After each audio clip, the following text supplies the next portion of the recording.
Good afternoon, everyone. Thank you for taking the time to come and listen to me talk about global financials and the Polar Capital Global Financial Trust. So I'm Nick Brind. I'm one of the co-fund managers at Polar in the global financial team. There's 5 of us looking at the sector, 2 other colleagues that focus on insurance, so 7 in total. So we think we've got a good resource for looking at the sector.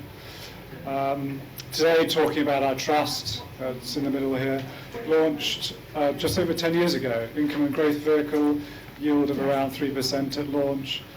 Dividends grown on average by about 5% per annum.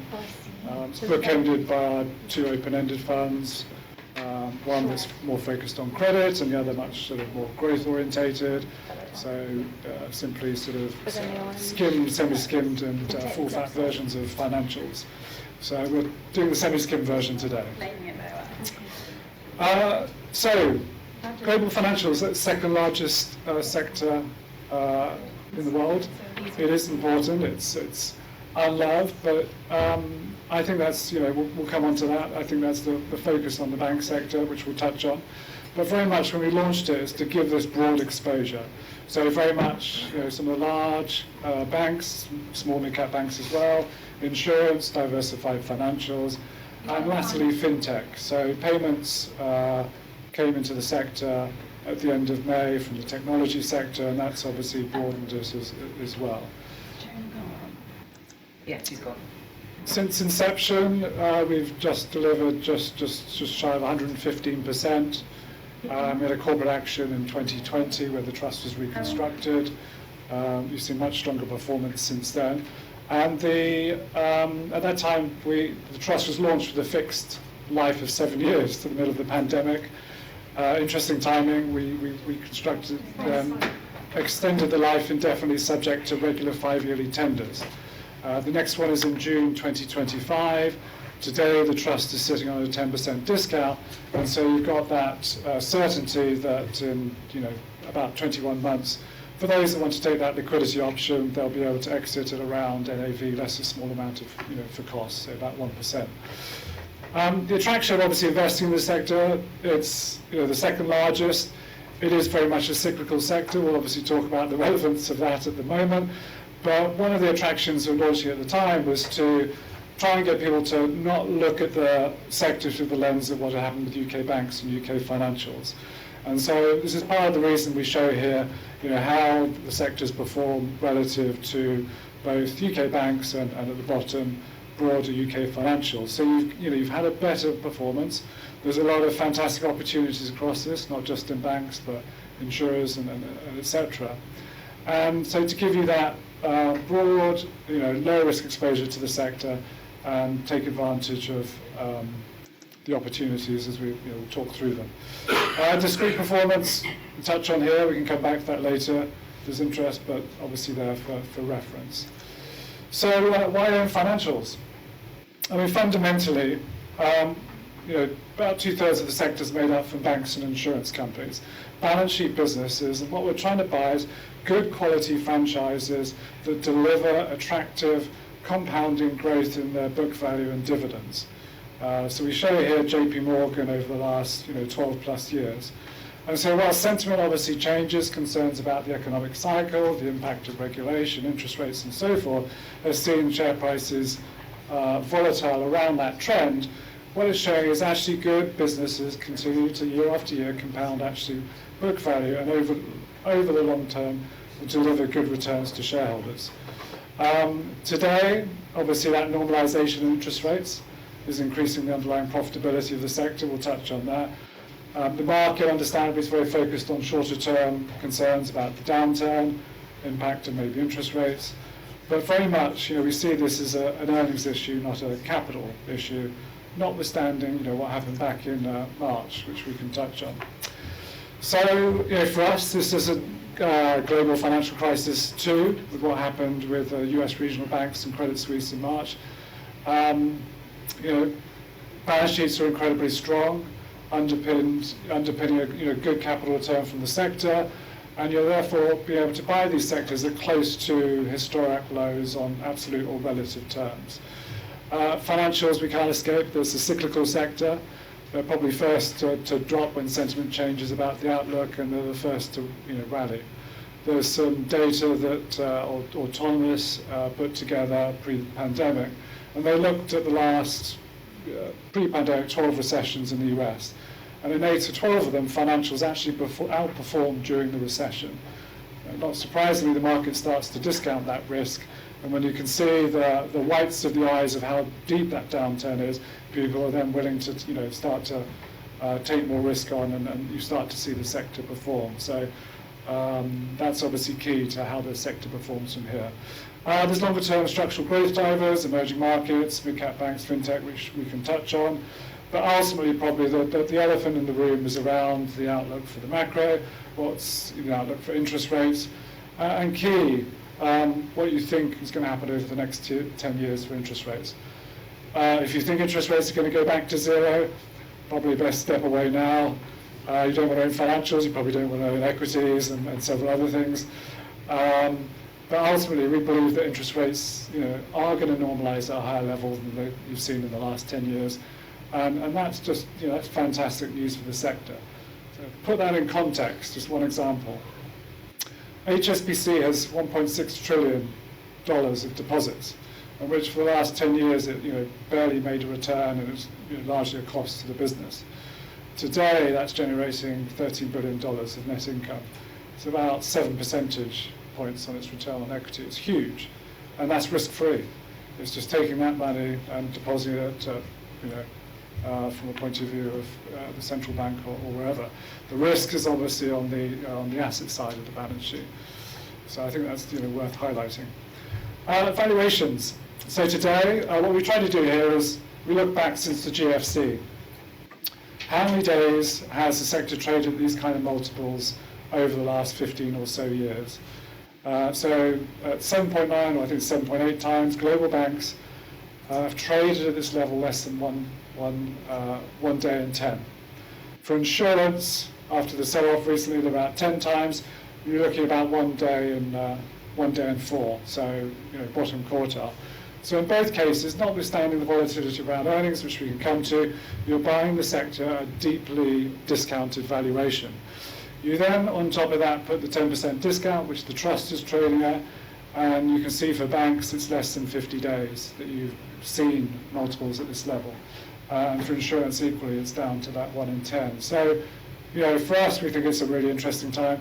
Obviously, the macro headwinds need to change, but certainly the margin of safety for owning the sector today is very, very different.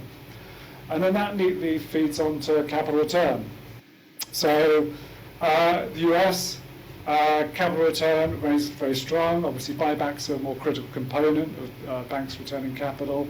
Some of that is lower this year because of new capital regulations that have come or been proposed in the last couple of months. But ultimately, dividend payout ratios are low, so we think that dividend support there is underpinned. You turn to European banks, and maybe we slightly exaggerated those by going out to 2025, but some of the buybacks and dividends that the banks there are returning to shareholders are massive. And we think that's been a key reason why the sector's been supported this year. Positive earnings revisions from higher interest rates, higher net interest income, underpinned by that strong increase in buybacks. Obviously, not disregarding that, you've seen banks underperform this year. European banks have done a bit better, even though they've lagged probably expectations for what they can do, and led to them trading at deeply discounted multiples. What we try to highlight here is probably easier to look at the chart on the right, but complicated, is we show the return on assets, the light blue line, the dark blue line, and how it bottomed during the GFC, recovered, fell in the pandemic, and has recovered since. So return on assets, or a similar chart for return on equity, you've seen the profitability has recovered materially, and going forward is much, much higher than what you've seen for the last 10 years. And yet the light blue line, the discount where the market is trading, banks are trading relative to the wider market, is historic wise. And again, that pessimism about the outlook that this isn't sustainable. Balance sheets, we briefly touched on this, but just put it sort of in pictures. they remain remarkably strong. Again, notwithstanding what happened with the US regional banks back in March, the sector's in a really robust shape. To highlight the differences between what happens in the US and, say, Europe and elsewhere, banks in Europe have to hedge a lot of their interest rate risk. It's called interest rate risk in the banking book, or IRRBB, for those who like an acronym. And consequently, you haven't had that hit to capital from the rise in bond yields, and therefore the fair value shift down in their securities or loan books. But when you look on the right, whatever metric you look at, banks are lower levered, they've got more capital, they've got better loan-to-deposit ratios, they've got more securities, cash, liquidity sat on their balance sheet. There's less risk sat on the balance sheet because they're not doing subprime loans or liar loans or whatever you want to call it that they were doing pre-financial crisis. Less toxic assets, if you want to call them that. FICO scores, so credit quality is better. And again, the loan to values on mortgage books, etc., are better. So if we see a big correction in real estate prices, then there's more cushion there for banks.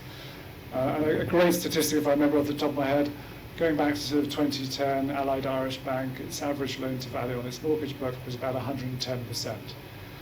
Today, that's closer to 50. So very, very, very different. Asset quality trends. Again, it's the dog that hasn't barked. Pandemic savings, corporates obviously having built up cash buffers or turned out their debt maturities. But we've only just started to see an uptick in bad debt, more so in perhaps lower income cohorts, subprime area. But ultimately, it's something that's going to obviously continue to pick up if we see a further slowdown in economic growth. But it's yet to have a material impact. Now, set against that on the right, banks have been putting more provisions on their balance sheet. So with the change in accounting rules, IFRS 9 in Europe, CECL in the US, it's more forward-looking. And if you look at the large US banks, they're assuming, if they're provisions, they're assuming unemployment levels of 5% plus. Unemployment's 3.6% at the moment. So if the outlook deteriorates, yes, they might have to put up more provisions, but you've already got a buffer there to protect some of that downside. Risk, again, obviously interesting topic. We argued more of it's shifted off banks' balance sheets into the non-bank market, whether that's hedge funds, alternative asset managers, non-bank lenders, and so forth. But ultimately, when you think of the failure of Silicon Valley Bank, etc., earlier back in March, that wasn't about credit risk, that was about the fair value of super prime mortgages or US Treasuries sat on their balance sheet, but they hadn't hedged the interest rate risk. So as things deteriorate, we think, yes, banks will see their loan losses pick up, but not to the extent that perhaps some worry they will. Where do we have concern? Commercial real estate, obviously. Again, it's a concern that's going to play out over the next couple of years.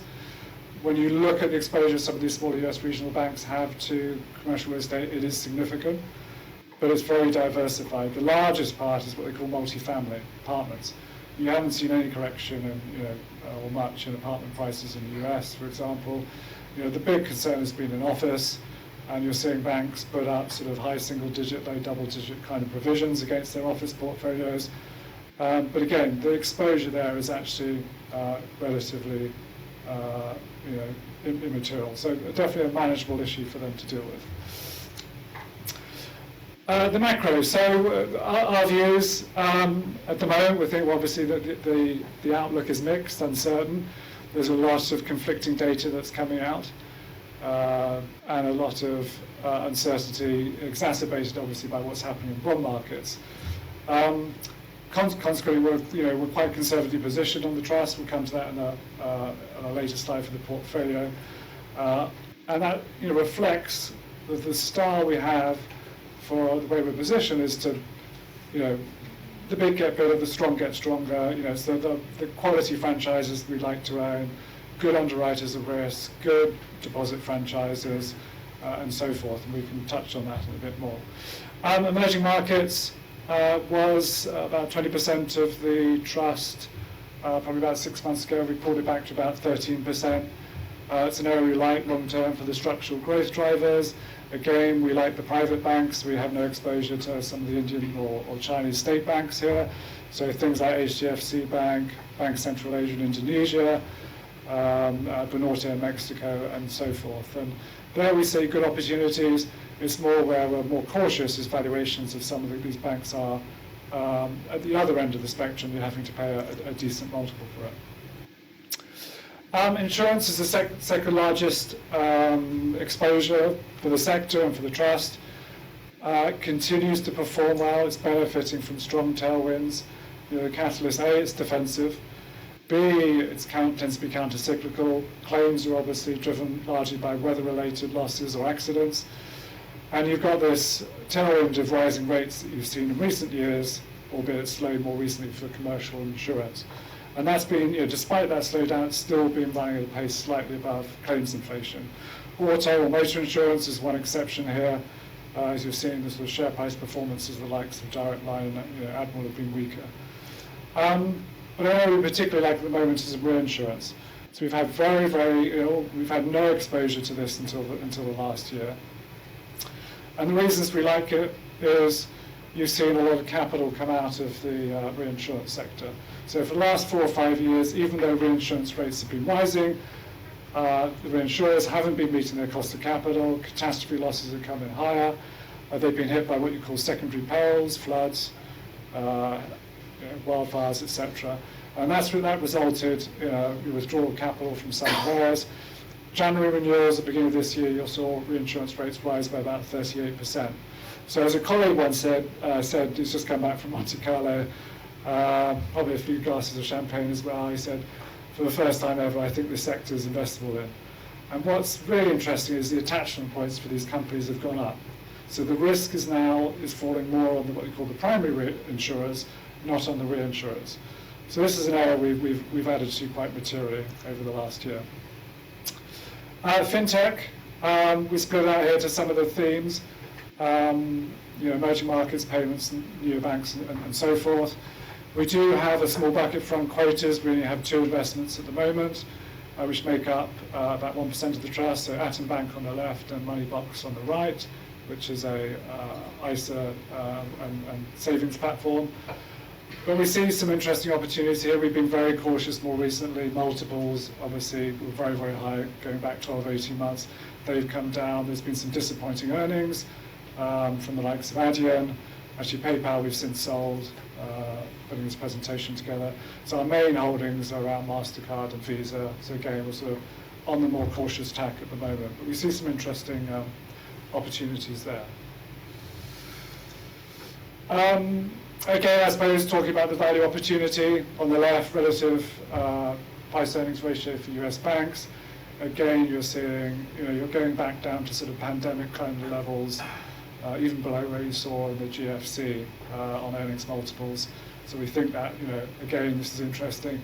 And then what we tried on the right, we said, and always be careful of anything garbage in, garbage out, but we said, well, if we assume a normalized loan loss, the issue when when people look at, say, some of the insurance companies, so they think, well, I can't predict I'm not going to predict a hurricane hitting Miami next year, therefore I assume a normalized, a claims ratio for an insurance company, and I'll put that earnings stream on a multiple. The issue with banks is we can all see the slowdown in front of us, and therefore we want to put a multiple, and make assumptions about loan losses. So we say, well, if you stop and think through the cycle and say, well, okay, if we assume a historic normalized loan loss, about 1.4 times what you've seen in the last 10 years, what is this implying for interest rates as an impact on margins for banks? And take it with some pinch of salt, but it's saying, the interest rates are priced in to fall to 1% or something. So a different way of looking at it, ultimately, there's a lot of bad news priced into bank stocks. Doesn't prevent them from falling if the outlook deteriorates, but does, we'd argue, say, you're much closer to the bottom than many other sectors at the moment. Overall positioning, so around 45% in banks at the moment, probably towards the lower end that we've had historically. We're sort of keeping our, our firepower ready for when we start to see a turn.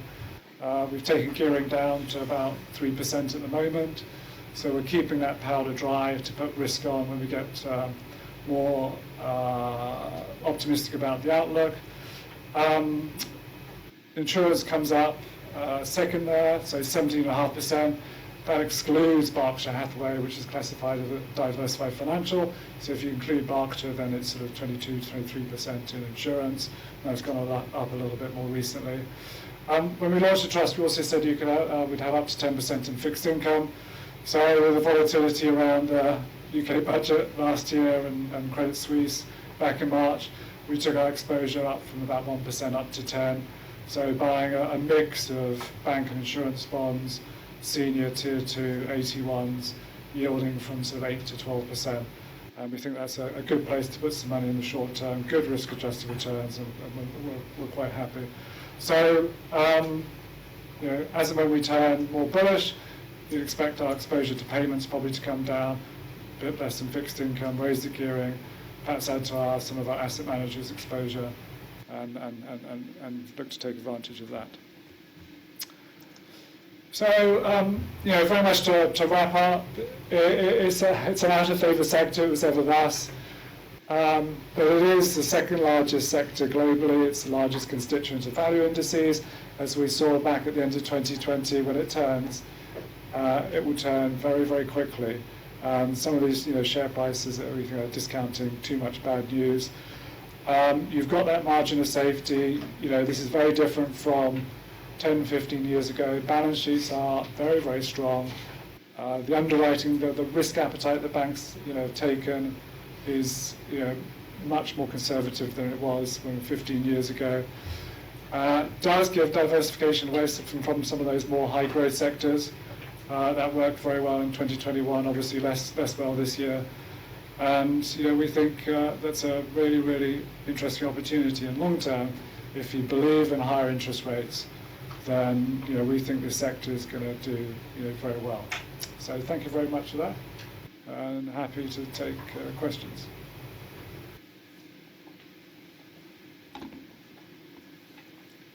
Okay. You put a slide up there showing PayPal, and I was about to ask you a question why you owned it, because it's been a dog. Actually, it's been a filthy flea-ridden dog. But yeah.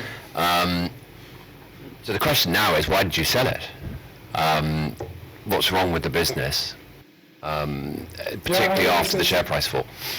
Yeah, it's a very fair question. I think for us it was a concern about, there's a number of concerns. One about the competition in the industry. You're seeing them be very competitive on Braintree, what that does to their margins. You've seen Adyen share prices have been incredibly weak on the back of their disappointment. Some of that might be communication. For us, it's also more cyclical. So small businesses, so again, when you look at downturns historically, who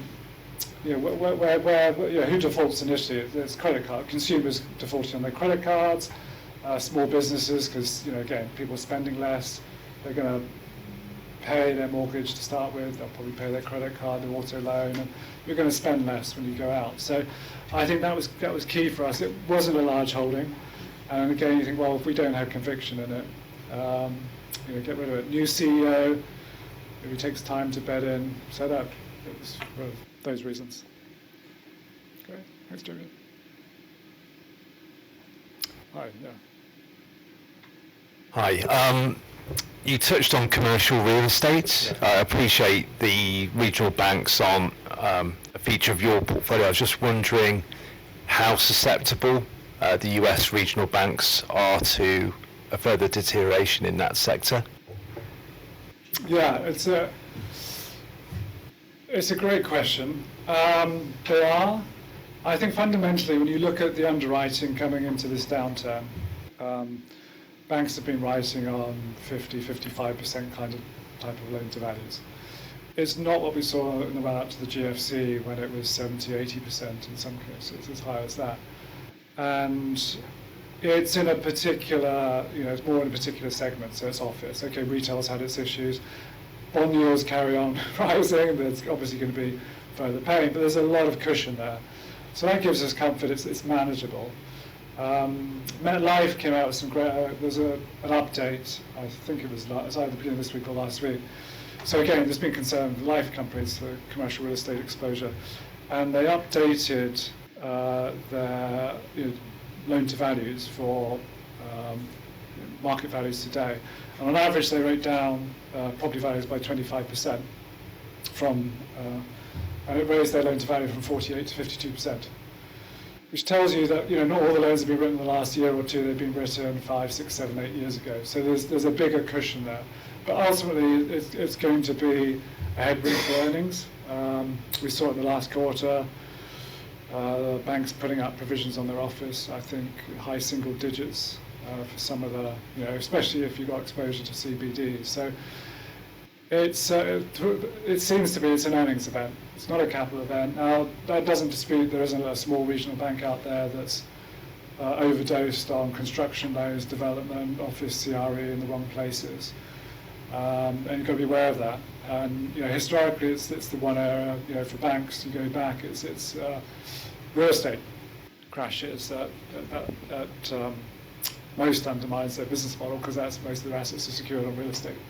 But I think that's the key. And when you look at the stress tests central banks do, assuming 20, 25, 30% falls, a bank should be able to wear it. Won't be pretty though for some. Yeah. Sorry, Matt. Yeah, I just wanted to pick up on your comment about sort of reinsurance now being investable. Yes. I mean, I'm old enough to remember a time when you didn't have funds piling and providing capacity at the moment that sort of rates looked like they were going to harden. But that seems to have been the case, I don't know, in the last sort of probably 15 years or more. And what's different this time around? Is it just the fact there's higher interest rates, or is there sort of other issues at play? Yeah, there's the opportunity cost. If you can buy, that attractive fixed income credit giving you high single digit returns, do you need to stretch, to have that tail risk of the alternative, cat bonds, that extra risk of underwriting a Californian earthquake or something. There's probably been some trapped capital in some of these vehicles. The returns have actually been okay for cat bonds generally. They've been pretty good. So, but that's a key reason, I think. Also, it's a little bit of the reinsurers themselves. Reinsurance has been increasing since 2017, and they still weren't hitting their cost of capital. And there's just sort of wariness. They've got to raise pricing, they've got to raise attachment points. And you just had this, I think, combination of factors with a few specialty insurers going, we've had enough, we're taking our capital out. And that supply-demand imbalance, increased inflation coming through, and people were struggling to get cover. And so, that's fed through. But I think the key point is that higher attachment points, or volatility laundering for primary insurers. Reinsurers are fed up of having to wear that cost. And so I think that's the big change. Now, the risk is it's a cycle, it's commoditized, 18 months, 2 years, 3 years, more capital comes back in, and then you see that, come down. But certainly for the short term, we see really good opportunity. Thanks. I mean, just as a follow-up question, would you hold the brokers? Presumably they probably do. Yeah, I mean, fine, regardless. We don't have the balance sheet risk. We own Marsh at the moment. That's been our key play. But they are benefiting.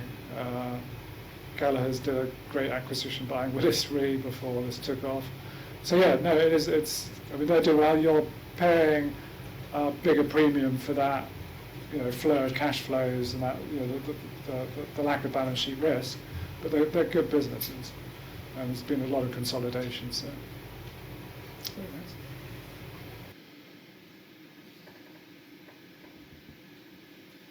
Hi, we've got some from online. First of all, do you foresee further distress for small and mid-sized banks following the downgrading of credit ratings of some of the US banks recently? Yes, so we slightly touched on that with their exposure to commercial real estate. I think the big question going back 6 months ago was deposit flows. And those banks that have weaker deposit franchises or concern about their capital, if you fair valued their securities and loans, there was a hole, in some of their balance sheets. Now, the ones that had the biggest hole have disappeared, and the others have seen. And what's interesting is you've seen some of the, let's say, weaker banks that are still there, or less strong, having to raise, sell loans to raise capital. So PacWest in California has done that. Some of the alternative asset managers have talked about having conversations with some of the smaller US regionals to, buy loan books off them. So I think there's again, there's an issue for some of those smaller regional banks, but it's not a systemic issue that we see. Hi. Yeah. On an ESG front, Yes. I'm sure, like most managers, you've spent a lot of time assessing how your holdings can affect the ESG that they impact on the world. What are you doing to start to assess how climate change will affect your companies, your banks themselves, rather than how your company is going to affect climate change? So, in other words, if you have banks that are lending to, let's say, beachfront hotels, that are going to get damaged by rising sea levels, how are you going to assess that in a financial portfolio? Yeah, it's a really good question. The issue at the moment is transparency of data. I think it's January 2024. European banks are on onus to start providing some of that granularity, so you can have a look through. Some of the central banks looking at climate stress tests, but that's so for the banking sector, that's going to take a bit of time to, in a sense, they're so diversified. By default, they'll have their, share, when the event comes. You do see the insurance companies seem to be much better at it because they're underwriting that risk. They know, if you're underwriting, property on a floodplain or, Florida, that's front and center, and that's part of their business model. That's providing the risk capital. And if it's priced at a sensible level for that risk, then it should dissuade, obviously, further development or the cost of people living there and so forth. So it's something we're very conscious of, and we're spending time, but it's sort of waiting for get more data. That takes time to come through. That helps answer. Thanks.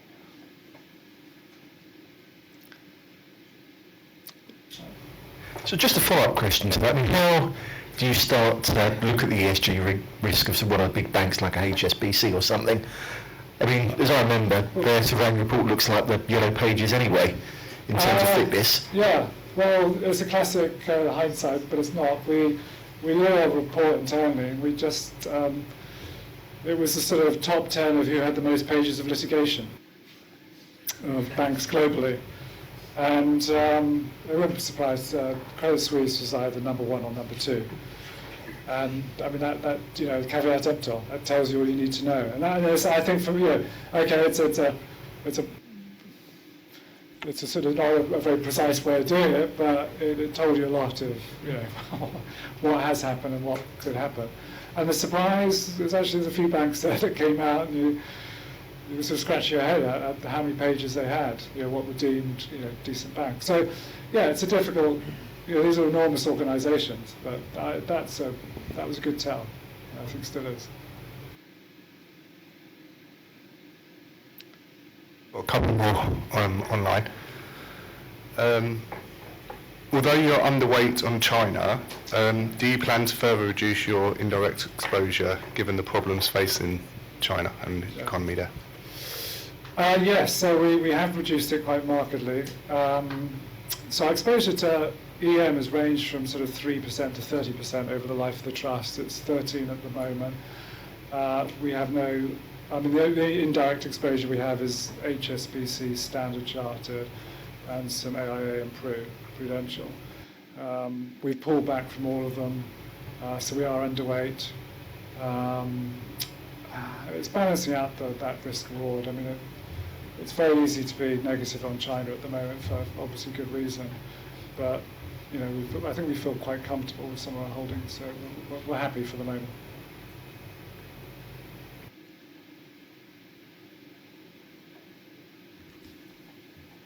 And do you have concerns about the impact on banks' balance sheets of slower growth or even a recession in this higher rate environment? Yes and no. I mean, yes, slower growth is not a bad thing.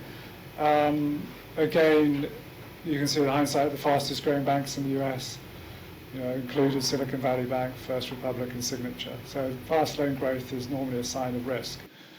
Now, in the case of all those banks, actually, the assets they're putting on the balance sheet weren't actually that risky. US mortgage-backed securities, US mortgages, capital call lines in the case of Silicon Valley Bank. It was the lack of interest rate hedging that hit them.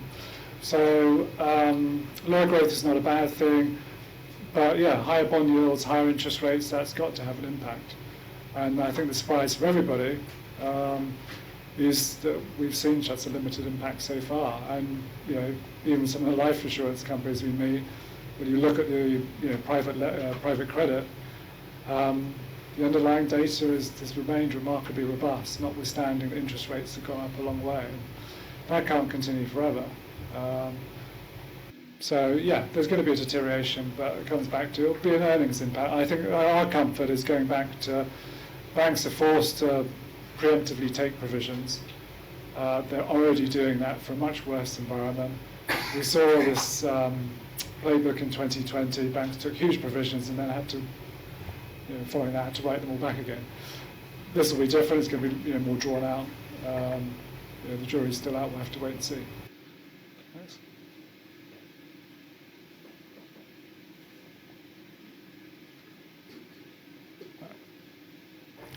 Just wanted to sort of come back to the interest rate risk. Yes.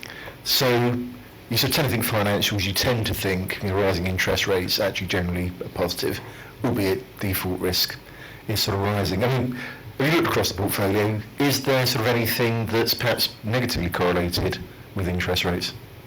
I mean, you could answer, most of the sectors suddenly become, rising interest rates is obviously a good thing, and that's seen as a bad thing. Because of concerns about the outlook, because of some mark-to-market, on securities and loan books.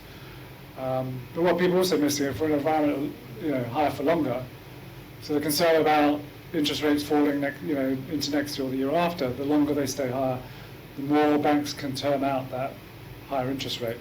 They can buy more, longer dated securities. They can buy interest rate swaps, and therefore you've seen some of the US banks have suddenly become not very sensitive to a fall in interest rates because they've already hedged a lot of that risk. And Jamie Dimon's out there talking about 7% interest rates. I think that tells you how they're positioned, whether that happens or not. So ultimately, that's potentially a very good thing for the sector. I mean, taking a big picture view, how much do you think they've been able to push their net interest margin up by? How much? They've been able to push their net interest margin up by? I mean, they're pretty much there. So you've still got some tailwinds for some of the European banks. Japanese banks are just at the starting pace. Everybody's decided to run to the end to see how it goes, because they're up 80-100% in the last 2 years. So the question is how sustainable. It's a cyclical sector. You've got to look at what's the sustainable return on equity for some of these businesses. And we're saying, you take the HSBC example.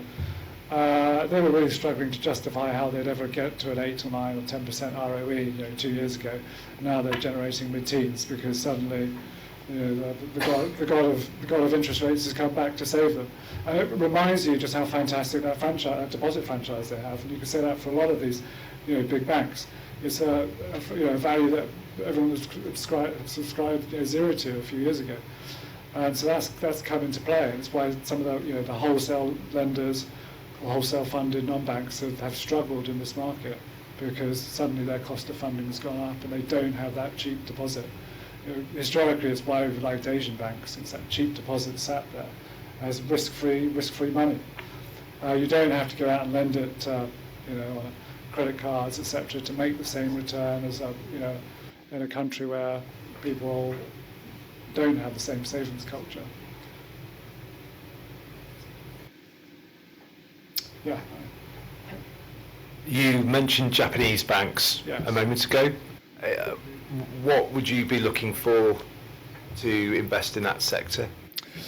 So we do have some exposure. We have actually pulled back a little bit. So we own Sumitomo Mitsubishi. I mean, they were down at 5 times multiple and something like 0.3 times book 18 months ago, 2 years ago. Now they're 10 times and 0.7 times book. So for us, there's been a bit of travelling and arriving. If we are seeing inflation roll over, then maybe the market's got ahead of themselves for what the Bank of Japan is going to do. But they are very sensitive to rising rates. So for us, we're pulling back and just sort of sitting a little bit on the sidelines in the short term. But I think we want to. It's sitting down and factoring in what's the likely end game, where could this go? Europe, US, you could see interest rates going much higher. I think Japan's a different case. That's what's ultimately for us. That's a pure macro play, buying Japanese banks.